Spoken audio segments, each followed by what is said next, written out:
사랑하는 형제와 자매 여러분, 우리 주님의 이름으로 평안을 구합니다. 이번 11월에는 디모데서 1장으로 함께 말씀을 나눌 텐데요. 제가 그 중에서 디모데서 1장 9절부터 14절의 말씀을 읽고 함께 나눔을 진행하죠. 디모데후서 1장 9절부터 14절입니다. 하나님이 우리를 구원하사 거룩하신 소명으로 부르심은 우리의 행위대로 하심이 아니요 오직 자기의 뜻과 영원 전부터 그리스도 예수 안에서 우리에게 주신 은혜대로 하심이라. 이제는 우리 구주 그리스도 예수의 나타나심으로 말미암아 나타났으니 그는 사망을 패하시고 복음으로서 생명과 썩지 아니할 것을 드러내신지라. 내가 이 복음을 위하여 선포자와 사도와 교사로 세우심을 입었노라. 이로 말미암아 내가 또 이 고난을 받되 부끄러워하지 아니함은 내가 믿는 자를 내가 알고 또한 내가 의탁한 것을 그날까지 그가 능히 지키실 줄을 확신함이라. 너는 그리스도 예수 안에 있는 믿음과 사랑으로서 내게 들은 바 바른 말을 본받아 지키고 우리 안에 거하시는 성령으로 말미암아 내게 부탁한 아름다운 것을 지키라. 아멘. 들판이 비어졌습니다. 봄에 연두빛으로 시작해 한여름날 짙은 녹색과 그리고 가을이 시작되면서 황금빛으로 물들기 시작하더니 어느새 덩그러니 비어졌습니다. 이제는 홍심한 발그레하게 풍성이 달린 11월이 시작되었습니다. 이렇게 자기의 수고를 모두 마치고 다시 새로운 생명을 준비하기 위해 잠시 안식으로 들어가는 만물들의 모습에서 거룩한 아름다움을 느낍니다. 전도서 3장 11절은 하나님께서 모든 것을 지으시되 때를 따라 아름답게 하신다고 기술합니다. 그리고 인생에게는 이 땅 너머에 영원을 사모하는 마음을 주셨고 하나님께서 섭리하시는 일에 처음과 끝을 모두 측량할 수 없는 한계를 주셨다고 덧붙입니다.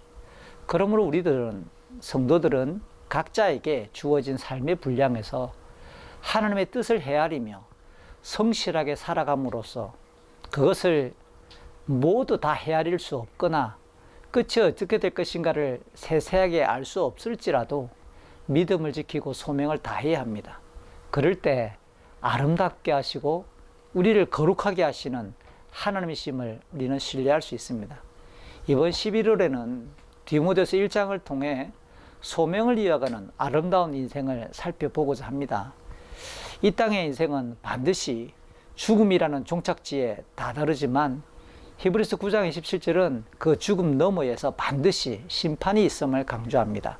당연히 그 심판을 통해 영원한 생명과 영광을 누리는 하나님 나라로 이어지거나 아니면 영원토록 고통하고 영원토록 벌을 받는 영벌의 세계만 있을 뿐입니다. 그러기에 이 땅의 인생은 영원으로 향하는 길로 표현할 수 있겠죠. 부디 어리석고 허망한 길이 아니라 우리 모두 그리스도의 복음에 합당한 아름다운 인생이기를 도전합니다. 사도행전을 가만히 보면요, 13장부터 마지막 28장까지의 내용을 간략히 정리하면 바울의 사역을 그렇게 정리하고 있습니다. 그가 3번에 걸쳐서 선교 사역을 감당한 뒤에 예루살렘에 올라갔다가 유대인들의 폭동으로 로마의 군대에 붙잡혀 결국 로마의 감옥에 투옥되는 이야기로 마무리됩니다. 이렇게 로마의 감옥에 투옥된 바울은 사도행전 28장 마지막 부분이죠. 16절과 30절 등을 보면 약 2년간 로마의 감옥에 있다가 석방됩니다. 이후에 다시 그는 선교 지역들을 다니며 성도와 교회들을 돌아보기 시작했을 것입니다. 그러는 중에 디모데전서 1장 3절을 대입해서 보면 마케도니아 지역으로 떠나갈 때 디모데를 에베소에 남겨두어 목회하게 합니다. 그래서 디모데 전서를 써서 보내면서 디모데가 구체적으로 어떻게 목회해야 될 것인가에 대한 여러 전략들을 가르칩니다. 하지만 바울은 이후 로마의 감옥에 다시 2번째 투옥되어 디모데후서 4장 6절 이하의 내용을 보면 마침내 죽음의 시간이 시시각각으로 다가온다는 것을 깨달으면서 다시 디모데에게 2번째 편지를 보내는데 그것이 지금 살펴보게 될 디모데후서입니다. 앞서 보낸 디모데전서가 제가 조금 전에 설명했던 것처럼 디모데에게 구체적인 목회 지침들을 가령 거짓된 가르침의 본질과 그들을 대하는 자세에 대해, 그리고 교회의 지도자인 장로와 집사를 세우는 일에 대해, 교회 안에 다양한 성도들을 대하는 지혜와 방안들을 안내했다면, 그리고 목회자로서 어떠한 자세를 갖추고 덕목을 유지해야 될 것인가를 자세히 교훈했다면, 지금 우리가 살피게 될 디모데후서는 보다 개인적이고 친밀한 내용을 담고 있습니다. 디모데후서 1장을 오늘 함께 살펴볼 텐데, 역시 1장의 내용을 정리하면 디모데후서 1장 1절부터 시작해서 우리가 앞부분에 살펴보게 될 내용인 5절까지는 바울이 디모데를 향한 깊은 애정으로 인사하고 근황을 함께 다룹니다. 이후에 1장 6절 이하부터 마지막 절까지는 목회자인 디모데에게 그의 소명을 자극하고 그 소명에 충실하도록 그가 독려하는 내용으로 구성되어져 있습니다. 먼저 디모데서 1장 1절부터 2절은 인사말인데요. 인사말이 참 독특하게 되어 있어요. 사도 바울은 먼저 인사를 시작할 때 그리스도 예수 안에 있는 생명의 약속대로 자기가 사도가 되었다고 밝힙니다. 이런 매우 엄중한 자기 스스로의 소명의식을 드러내는 것입니다. 이 말은 그동안 사도 바울이 자기 인생 달려왔던 자기의 모든 인생과 사역의 길들을 돌아보면서 그가 어떤 목적으로 왜 그렇게 복음 사역을 철저히 했는가에 대해서 밝히고 있는데, 생명을 안내하는 일이었다라고 밝히는 겁니다. 생명의 약속대로 사도가 되었다. 이것은 그가 사도로서 사역을 해왔던 모든 삶은 곧 생명을 안내하는 일이었다는 겁니다. 역시 이 인사말은 목회 선실인 디도서 1장 1절부터 3절에서 같은 내용으로 자기의 사도 직분과 복음 사역을 밝히고 있는데요. 디도서 1장이나 디모데서 1장 이외에 그의 나머지 서신 전체에 쓰는 생명의 약속대로 사도가 되었다라고 하는 표현은 전혀 사용하지 않는 표현입니다. 그러니까 오늘 이 내용은 마치 인생을 정리하는 유언처럼 디모데에게 편지를 쓰면서 동일하게 그 생명의 약속에 따라 힘껏 복음 사역을 진행하도록 안내하려는 의지가 엿보이는 인사말입니다. 사실 그리스도의 복음은 우리가 아는 것처럼 영원한 생명을 좌우하는 열쇠입니다.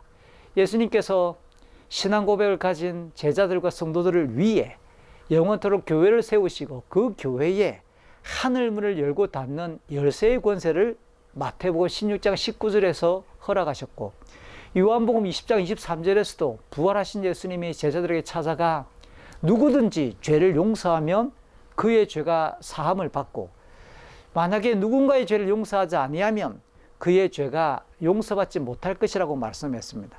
이 말은 성도와 교회가 예수 그리스도의 복음을 전할 때 그 복음을 믿고 수용하게 되면 하나님 나라가 열리고 죄 용서함을 받을 수 있지만, 만약에 전해지는 복음을 거부하고 불신하게 되면 이 땅 어디에서도 죄 사함을 받을 근거가 없고 하나님 나라가 닫힌다라는 겁니다. 이른바 천국 열쇠의 권세, 그것이 모든 성도와 교회들에게 주어졌고, 특별히 바울과 디모데는 그 사역을 진행하는 복음 사역자로서 하늘문을 열고 닫는 권세를 가지고 있다라고 하는 이 엄중한 소명의식에 따라 그들의 삶이 계속 이어지고 이어지기를 바라는 거죠. 그러기에 복음 사역자가 인생을 좌우하고 영생을 좌우하는 엄중한 사역을 진행하고 있다는 스스로의 이 정체감은 너무 중요한 겁니다. 우리 기독교사들은 교육의 본질이 무엇인지, 교사가 우리가 교육적 해결을 통해서 결국 어떤 일을 하고 있는지를 한시도 잊지 않아야 될 것입니다. 인생을 형성하는 일, 그것이 교육의 가치이고 본질이잖아요. 우리의 하루하루가 우리 앞에 있는 우리의 제자들의 인생을 형성하고 있다라고 하는 이 엄중한 사실을 잊지 않으시길 바랍니다.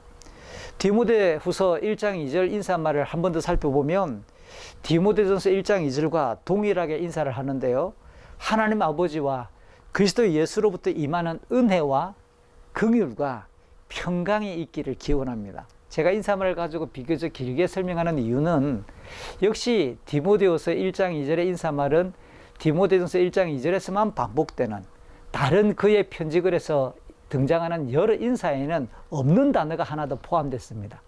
일반적으로 사도 바울이 서신서에서 즐겨 쓰는 인사말은 예수 그리스도의 은혜와 평안이 가장 많이 사용되고 있는데요. 디모데전서 1장 2절 그리고 디모데후서 1장 2절 디모데에게 보내는 이 목회 서신에는 은혜와 평안 사이에 하나가 더 들어갔습니다. 긍휼이 포함되어 있다는 겁니다. 이렇게 사도 바울이 목회자인 디모데에게 편지를 보내며 긍휼이라는 단어를 하나 더 첨가하고 있는 이유는 무엇이겠습니까? 곧 복음 사역에서 부딪히는 수많은 난관들과 수많은 고통을 대할 때마다 그것을 헤쳐나가고 이길 수 있는 것은 오직 위로부터 임하는 하나님 아버지와 그리스도 예수로부터 임하는 긍휼로서만 그것을 헤쳐나가고 목회 사역을 감당할 수 있다라고 하는 것을 강조하기 위한 의도이겠죠. 그러므로 디모데는 주님의 긍휼을 붙들고 바울의 뒤를 따라 복음 사역을 뚜벅뚜벅 감당하며 걸어가야 될 것입니다. 이제 이어지는 디모데후서 1장 3절, 4절, 5절 이 내용도 역시 디모데를 향한 사도 바울의 개인적인 관심과 애정을 잘 진하게 드러내고 있는 내용들이에요. 현재 사도 바울이 투옥되고 있는 그 로마의 감옥에서 무엇을 하면서 시간을 가장 많이 썼겠어요? 다닐 수도 없고 그가 할 수 있는 행동이라고 하는 것이 지극히 제한됐겠죠? 그렇죠. 우리가 짐작하듯이 사도 바울은 감옥 속에서 아마도 자기의 사역을 회상하고 떠오르는 수많은 성도들과 교회를 기억하며 기도하는 일에 시간을 가장 많이 할애했을 것으로 보여집니다. 특별히 사도 바울은 3절에서 복음 사역을 함께 진행해 왔던 동력자의 수준을 뛰어넘어 영적인 아들이라고 부르는 디모데를 향해서 그는 깊은 애정을 가지고 디모데를 위해 쉬지 않고 기도하고 그리고 응원한다라고 드러냅니다. 그러면서 디모데의 신앙을 평가하기를 그의 외할머니 로이스, 그의 어머니 유니게로부터 전해졌던 청결한 양심과 거짓 없는 믿음을 지닌 인물로 평가합니다. 여기 주목해야 될 청결한 양심, 거짓 없는 믿음이라고 하는 이 표현들은 이미 디모데 전서에서 1장 5절, 1장 19절, 3장 9절 등 디모데후서 2장 20절 이하에서도 드러나는데요. 여러 차례 사도 바울이 강조한 바대로 한다면 복음 사역자들이 마땅히 갖춰야 될 가장 중요한 우리의 양심이고 믿음의 색깔을 규정하는 단어예요. 동시에 디모데전서 1장 19절이나 4장 2절에 보면 반대되는 용어가 나오는데요. 그렇게 디모데가 활동하고 있던 에베소에서 설치고 있던 거짓 교사들을 가리킬 때 더러운 양심, 불도장으로 그의 양심이 굳어져 버려서 감각이 없는 상태라고 표현했던 것과 강한 대조를 일으킵니다. 그러니까 목회자는, 영적인 리더는 항상 어떠한 일에 대해서도 섬세해야 되고 그의 양심의 이 촉각이 항상 성령의 통제와 힘주심 속에서 어떻게 하나님의 뜻을 이루어갈 것인지, 어떻게 성도들을 만나고 사람들을 대해야 될 것인가에 대해서 예민하고 세심할 수밖에 없는, 그러면서도 정직하고 순결해야 될 것을 강조하고 있는 상황입니다. 또한 디모데가 바울의 투옥을 안타까워하면서 눈물을 많이 흘렸던 장면을 떠올리면서 빨리 대면해서 보기를 원하는 마음을 표현합니다. 역시 사도 바울은 디모데가 그리운 거예요. 디모데후서 편지 말미인 4장 9절이나 21절에서는 디모데로 하여금 사역이 정리되는 대로 빨리 오라고, 보고 싶다고, 가능하면 겨울 전에 오라고. 왜 겨울 전에 오라고 했을까요? 시중에는 대개 일기와 여러 가지 특징으로 인해서 겨울 석 달 동안에는 운항이 많이 중지되었어요. 광풍이 일어나고 바람의 방향 때문에 운항이 중지됐는데, 아마도 겨울에는 그 운항이 중지되는 것 때문에 겨울이 지난다면 그만큼 바울이 디모데 얼굴을 볼 수 있는 기간이 3개월 이상 후퇴하니까 그만큼 빨리 보고 싶다는 거겠죠.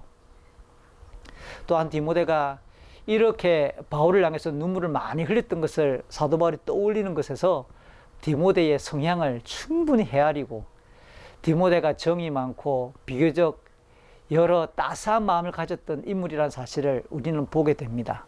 사도 바울이 이렇게 디모데를 향해서 개인적인 인사말과 애정을 담은 여러 관심을 표현한 다음 이제 본격적으로 목회자인 디모데를 향해서 1장 6절 이하에서는 디모데가 감당해야 될 복음의 사역을 힘껏 독려하기 시작합니다. 1장 6절부터 8절까지 내용에 보니까 디모데가 그냥 목회자가 된 것이 아니에요. 사도 바울이 아무도 없으니까 네가 가서 에베소에 가서 사역을 하라라고 떠민 게 아니라는 겁니다. 사도 바울과 함께 동행하면서 디모데는 목회자로 훈련되어졌어요. 그리고 우리가 이미 살펴보았던 것처럼 디모데전서 4장 14절에 의하면 장로의 회에서, 그러니까 리더들, 목사님들의 그 모임에서, 목회자들의 모임에서 공식적으로 디모데가 안수를 받았고 목회자로 파송되었고 자격이 확정되었다는 사실을 발견합니다. 그렇게 훈련 과정을 거쳐서 목사의 회에서 목회자들의 그런 공동체 속에서 합법적이고 공식적인 목회자로서의 사역을 시작하게 될 때 주어졌던 은사, 분명히 그 은사 안에는 훈련되어졌던, 배우고 가르침을 받았던 신학과 교리를 포함할 것인데요, 그것을 생각하도록 격려합니다. 어떤 고난이 오고 난관에 부딪힐 때마다 내가 지금 잘하고 있는지, 내가 지금 설교하고 가르친 내용이 맞는지 이것을 되돌아보게 만듭니다. 그러니까 영적인 리더와 목회자들은 항상 그가 지켜내야 될 중요한 교리의 뿌리를 갖고 있어야 되는 겁니다. 그러니까 먼저 바르게 훈련되는 것이 영적인 리더나 목회자들에게는 중요한 거죠. 잘 훈련을 받아서 훈련받았던 내용들을 잘 소화하고, 그리고 소화했던 그 내용들을 성도들과 또한 여러 교회들에게 충실히 실행할 때 복음의 역사는 계속 대를 이어 그렇게 흘러가는 겁니다. 동시에 바울은 디모데가 목회 현장에서 마주할 수 있는 다양한 두려움에 정서적으로, 심리적으로 지배당하지 않도록 하나님께서 주시는 것이 능력이라고, 하나님께서는 우리에게 사랑을 주신다고, 그러면서도 때때로 스스로의 의기소침함과 부정적인 생각과 심리적인 작용이 그의 마음을 지배하지 않도록 절제하는 마음을 하나님께서 주신다고 호통치듯이 각성시키는 겁니다. 그러면서 바울 자신이 그리스도의 복음을 증거하다가 지금 투옥되었기 때문에 영적 아버지의 이 고난을 부끄러워하지 말고 자기를 본보기 삼아 오히려 하나님께서 주신 부르심과 능력으로 힘껏 복음 사역을 지속할 수 있도록, 그 가운데 발생할 수 있는 고난을 피하지 않도록 적극적으로 당부합니다. 이처럼 사도 바울이 디모데에게 복음으로 말미암는 고난을 기꺼이 수용하라고 다그치면서 당부할 수 있는 이유는 무엇이겠습니까? 이어지는 디모데서 1장 9절 이하에서 14절까지 그 중요한 기원과 응원의 근거를 밝힙니다. 하나님께서 구원과 복음 사역으로 부르신 일은 영원 전부터 작정하신 대로 오직 그리스도의 죽으심과 부활의 권능으로 말미암는 은혜입니다. 그 은혜의 복음을 위해 수고하다가 고난을 당할 때에 당연히 우리를 부르신 하나님께서 자기 백성들을 충분히 지켜주시겠죠. 사도 바울은 이런 하나님의 권능과 부르심의 그 성격을 확신하기 때문에 디모데에게도 타협 없이 고난에 대해서 부끄러워하거나 뒤로 물러서지 않도록 고난을 뚫고 벽처럼 보이는 현실 앞에 마주서서 그 하나님을 붙들고 믿음으로 견디며 이겨내라고 촉구하는 겁니다. 사도 바울은 디모데에게 그리스도의 복음에 기초한 바른 교리를 지키고 성령께서 주셨던 감동과 능력에 따라 복음을 전하는 이 선한 일에 아름다운 것을 지키라라고 명령하며 권하는 겁니다. 예수님께서도 일찍이 요한복음 16장 33절을 보면 우리가 세상에서 환난 당할 것을 이미 선언하셨어요. 왜냐하면 세상은 창조주이신 하나님과 그리스도로 이 땅에 오신 예수님을 거부하는 영적인 패역함과 영적인 어두움이 그들의 본성이기 때문이에요. 그러니까 당연히 예수님을 미워했고 십자가까지 내몰았던 것을 뭉뚱그려 요한복음은 세상이라고 표현하는 겁니다. 그래서 예수 그리스도의 복음을 믿는 자들, 예수 그리스도의 복음을 전하고 사역하는 자들을 세상은 미워할 수밖에 없고, 그 미움이 다양한 방식으로 환난으로 그렇게 마주하는 겁니다. 그러니까 우리 성도들에게 복음 사역하는 모든 소명의 삶에서 고난은 필연적이고 필수적이라는 사실을 가르치신 거예요. 하지만 예수님께서는 고난이 있을 것이다 라고만 말한 것이 아니라 요한복음 10장 33절 말미에서 보면 담대하라고 호통칩니다. 정신 차리라는 겁니다. 왜냐하면 예수님께서는 이미 그 모든 죄악된 세력과 이 세상을 향하여 승리하셨다라고 선언하시기 때문이에요. 우리는 우리의 경험이나 자기의 촉각을 믿을 것이 아니라 하나님의 말씀을 붙들고 예수 그리스도의 이 선언을 붙들고 결국 믿음으로 하루하루를 견디며 살아내는 거 아니겠어요? 디모데후서의 1장 마지막 부분인 15절 이하 18절은 이렇게 그리스도의 복음에 대한 대표적인 두 가지 반응을 소개하므로 결국 우리가 믿음으로 살아가야 되는지 아니면 그저 떠오르는 여러 심리적인 작용에 따라 불안해야 될 것인지를 우리에게 가르쳐 줍니다. 구체적인 사례를 제시하는 거예요. 1장 15절에서는 지금 디모데가 사역하고 있는 에베소가 수도였던 아시아 지방에 많은 사람들이 복음을 변질했던 그런 어떤 아픔의 일들을 사도 바울이 소개합니다.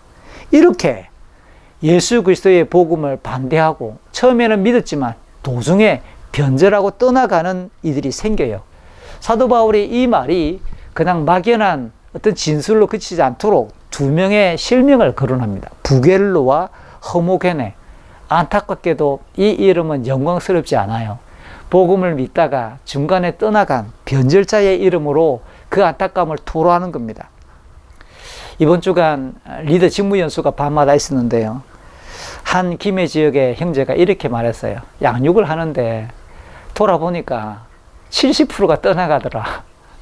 어떤 사람은 좀 길게, 어떤 사람은 한두 번 모임 만에. 결국 남고 동력하고 끝까지 양육을 수료할 수 있는 사람은 한 30%밖에 안 되더라. 그래서 그것이 너무 낙담되고 참 이렇게 효율적이지 않는 열매가 없는 일들을 계속해야 될 것인가 라고 흩어질 때가 있었다라고 고백합니다. 사실이죠. 경험을 해보세요. 마찬가지입니다. 그런데 누군가가 우리 공동체의 리더들이 하나같이 하는 말입니다. 그냥 수치로 표현했을 뿐입니다. 70%는 떠나가더라. 30%는 남더라. 그래도 우리가 해야 될 이유는 무엇이겠어요? 복음이, 하나님의 말씀이 그렇게 말합니다. 예수님이 씨 뿌리는 비유를 말했습니다. 길가에도 떨어지고요, 돌짝밭에도 떨어지고요, 가시밭에도 떨어져요. 그리고 좋은 밭에도 떨어져요.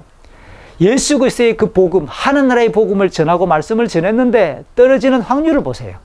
좋은 밭에 떨어질 확률보다 열매 맺지 못할 만한 상황으로 떨어져서 결국은 열매 맺지 못하는 상황이 수치적으로 훨씬 더 많다는 거예요. 4분의 1만 열매를 맺어요. 그것도 처음에 길가에 떨어졌을 때는 마귀가 곧바로 먹어버리니까 처음부터 거부하지만 여러분 두 번째 돌짝밭이나 가시나무밭 보세요. 기쁨으로 복음을 받아들였어요. 기쁨으로 함께합니다. 아니 기쁨으로 공동체를 함께 형성했어요. 그런데 스스로 재물과 염려 때문에 떠나가는 사람, 아니면 외부에서 오는 박해 때문에 견디지 못하고 떠나가는 사람, 일시적인 믿음을 가진 사람들도 다수라는 거예요. 그 중에 소수일 수밖에 없는 좋은 밭에 떨어진 그 사람들은 우리는 이를 참된 믿음이라고 이야기합니다. 하나님께서 택하신 참된 성도들, 그들은 성령의 힘주심과 은혜와 그 능력에 힘입어 어떠한 고난과 환난이 와도 끝까지 복음 안에 있으므로 30배, 60배, 100배의 생명력을 발휘하는 열매 맺는 성도. 그렇기 때문에 우리는 숫자 노름으로 우리의 삶이 헛되다고 말할 수 없어요. 우리가 이렇게 복음 안에서 살아가고 성도의 삶을 살며 복음의 사역을 감당해야 될 이유 중에 하나는 하나님의 요청이고 복음이 대를 이어 증거되는 방식이기 때문에 그래요. 때를 어떤지 못 어떤지 말씀을 전하라고 말하는 것은 하나님의 뜻이기 때문에 그러하고 우리에게 열매로 나타나는 그리스도의 복음이 우리로 하여금 그 수고로움과 그 희생과 그 고통스러운 일에도 여전히 오늘로 눈을 뜨면 힘들고 때로는 우리의 마음을 쪼그라들게 만들지라도 다시 그 일을 감당할 수 있도록 복음이 우리를 내몰기 때문이 아니겠어요. 사랑하는 형제와 자매 여러분, 사도 바울이 이야기합니다. 아시아 지방에 많은 사람이 떠나갔다. 많은 사람이 변절했다. 그렇습니다. 그 중에 부겔러와 허모게네가 있었다. 아마도 이 두 사람은 제법 리더 역할을 했을 거예요. 제법 중추적인 역할을 감당했던 사람이었을 거예요. 이게 이렇게 부겔러와 허모게네, 디모데도 충분히 알 만한 리더였을 거예요. 그런데 그들마저도 떠나갈 수밖에 없는 일, 이게 사실이라는 겁니다. 예수 그리스도의 복음은 결국 우리 주님의 부르심이 다할 때까지, 이 땅에 주어진 우리의 수완이 다하는 죽음의 문 앞까지 갔을 때, 그때서야 참된 믿음이 무엇이고 그의 삶이 무엇인지 드러날 만큼 우리에게는 많이 감춰져 있고, 시종을 알 수 없는, 하나님의 섭리를 처음부터 끝까지 다 헤아릴 수 없는 전도서 3장 11절의 말씀처럼 그저 우리는 우리가 주어진 길을 뚜벅뚜벅 걸어가게 만들 수밖에 없어요. 그것이 복음에 대한 반응이고 소명의 길을 걸어가는 한 가지 이유가 되겠습니다. 물론 오늘 디모데서 1장 마지막 16절, 17절, 18절은 아시아 지방의 많은 사람들이, 성도들이 변절했던 것과는 달리 복음에 대해서 긍정적인 반응을 또 우리에게 소개해요. 에베소 지역에서 지금 디모데가 목회하고 있는 현장이 에베소인데요, 그곳에서도 교회에 유익을 많이 끼쳤고, 역시 아마도 리더였겠죠. 많은 성도를 섬기고 복음사에게 열심히 함께 활발하게 활동했던 사람인 오네시보로가 사도 바울이 로마의 감옥에 두 번째 구금되었다라는 이야기를 듣고 일부러 그랬는지 아니면 지나는 길에 그랬는지 모르지만 사도 바울을 찾아왔어요. 그것도 한 번이 아니라 자주 찾아왔고 여러 차례 찾아와서 사도 바울을 격려했습니다. 아마도 그랬을 겁니다. 선생님, 당신의 삶은 헛되지 않다고, 당신이 지금 감옥에 갇혀있고 하는 일이 없어 보이고 지금 당신의 삶이 시시각각으로 끝날 지점이 다가올지라도 당신의 삶은 실패가 아니라고. 보십시오, 당신의 제자 디모데가 당신의 대를 이어 에베소 지역을 가꾸고 있고, 나도 에베소 지역에서 복음 안에서 자라고 있고 함께 수고하다가 지금 잠시 당신을 보러 왔다고, 나를 보라고. 당신이 그렇게 지키고 증거했던 그 복음이 나를 여기까지 당신을 만나 인사하러 오게 만들었다고. 아마도 이렇게 사도 바울을 찾아와 격려했을 수도 있습니다.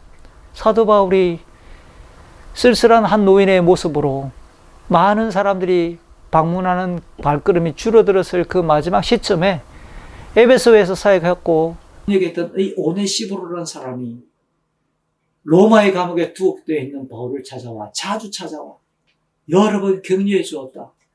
그것은 사도 바울의 복음 사역, 그동안 걸어왔던 고생스러웠던, 참으로 수고로웠던, 희생했던 그의 삶에 이렇게 열매가 바로 자기라고 감정해 주었을 것 같죠? 그런데 이 오네시보로의 이야기를 굳이 디모데에게 왜 알려줬겠어요? 디모데가 사역을 하다가 부겔레와 흐모게네처럼 많은 사람의 변절자, 그런 상황도 만나는 거예요. 그럼에도 불구하고 오네시보로처럼 견고하게 세워지고 꿋꿋하게 자라가는 아름다운 믿음의 열매들도 분명히 있다는 사실을 알려주므로 역시 디모데의 사역을 격려하고자 하는 의도이겠지요. 사랑하는 형제와 자매 여러분, 지금까지 살펴보았던 것처럼 디모데서 1장의 내용을 찬찬히 묵상을 해보니까 우리가 현실의 다양한 고난에 노출되고 마주할 때마다 그 고난에 압도당하지 않을 수 있는 이유가 있어요. 그것은 뭐냐면 오직 우리를 부르시고 우리로 하여금 자녀 삼으시며 함께 신앙 공동체를 형성하고 기도 공동체인 집들이를 함께 형성하도록 안내하시는 하나님의 사랑이 변함이 없다는 겁니다. 예수 그리스도의 은혜가 마르지 않는 강물이라는 겁니다. 성령의 능력이 때를 따라 희미하게 보일지라도 끊임없이 신실하게 우리와 함께하기 때문이에요. 고린도전서 10장 13절을 기억하십시오. 우리가 이 땅에서 삶을 살고 신앙을 지키며 공동체를 형성하고 사역을 계속 진행해 가다가 다양한 시험을 만납니다. 고난을 겪습니다. 그럼에도 불구하고 우리가 감당치 못할 시험과 고난을 허락하지 아니하시는 하나님, 11월이 시작되고 또 이 겨울이 시작되면서 우리는 계속 긴장되는 기도 제목들이 있습니다. 어떤 지체에 뜻하지 않는 질병에 숨고 우리 가족들의 여러 가지 상황들, 쉽게 풀려가지 않는 삶의 많은 과제들. 그럼에도 불구하고 기억하십시오. 도무지 우리가 감당하지 못할 만한 상황이라고 판단될 때, 물론 그 판단은 하나님께서 내리시겠지만 우리에게 피할 길을 내시는 주님. 고린도서 10장 13절, 우리가 감당치 못할 즈음에 피할 길을 내시는 우리 하나님 아버지. 그러므로 우리는 믿음으로 우리의 길을 가는 거예요. 힘들다고 고난 속이라고 소명을 중단하는 것은 그저 우리가 믿음이 없고 연약할 뿐이에요. 결국 우리의 중단되지 않는 소명은 아름답고 선합니다.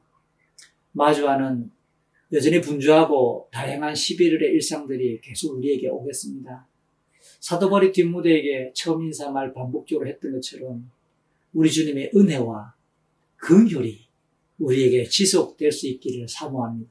그 결과로 11일도 평안하기를 바랍니다. 우리 주님의 은혜와 긍휼은 우리가 경험하는 고난보다 훨씬 깊고 훨씬 강합니다.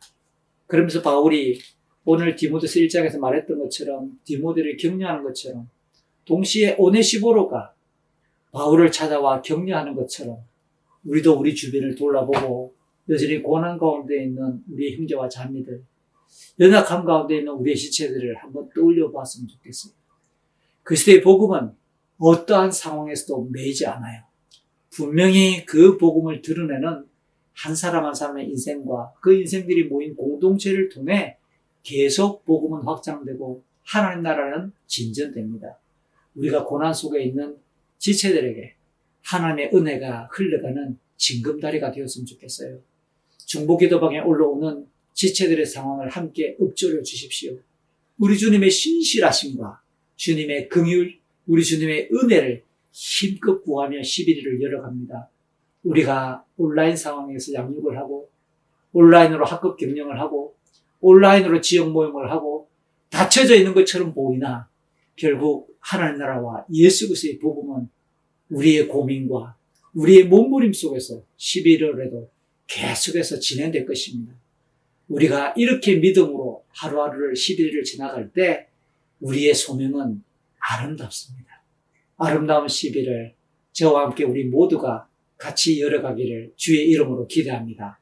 아멘. 기도합시다. 거룩하신 아버지 하나님, 우리에게 다시 11일을 열어주셔서 감사합니다. 해결되지 않는 여러 상황들이 만만치 않게 둘러싸서 기도할 수밖에 없지만 우리 주님의 은혜와 긍휼을 기대하며 여전히 우리를 기독교사로 세우셨고 공동체의 이름으로 세우셨으며 이 난관을 함께 맞서고 헤쳐나갈 수 있도록 여전히 우리에게 힘을 주시는 하나님의 은혜인 줄 저희들이 고백합니다. 11월에도 우리 주님께서 우리에게 허락하신 소명이 마르지 않으며 중단되지 않도록 하옵소서. 그리하여 제때를 따라 아름다운 이 만물들처럼 우리 주님께서 우리를 보고 아름답다고, 참으로 착하고 충성되었다고, 참으로 선하다고 칭찬하실 수 있는 11월이 되게 하여 주시옵소서.